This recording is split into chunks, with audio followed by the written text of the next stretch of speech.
Want to share your Discord profile? For this, open up the Discord app on your device. We first need to enable developer mode in settings. To do this, tap on the U icon at the bottom right corner of your screen. Next, tap the gear icon at the top right to enter your settings. Scroll down and look for the advanced option right under app icon. Tap on it.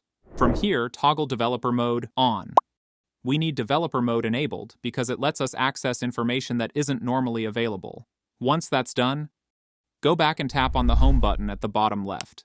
Now, go into any server. You can even create your own, it doesn't matter. Just type something in the chat so that your profile image and name appear. Now tap on your profile picture or your name. At the very top right, tap the 3 dots.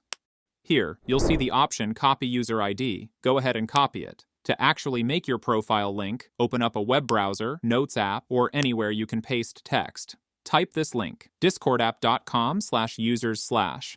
Long press on the empty place beside the users, and then click on Paste. So it'll look like discordapp.com/users/142219070576551947. After that, save it and then copy the link.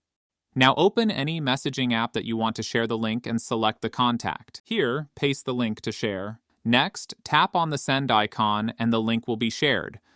The other will click on the link and it will instantly open your Discord profile. And that's it. Follow and subscribe for more tech tips and tricks.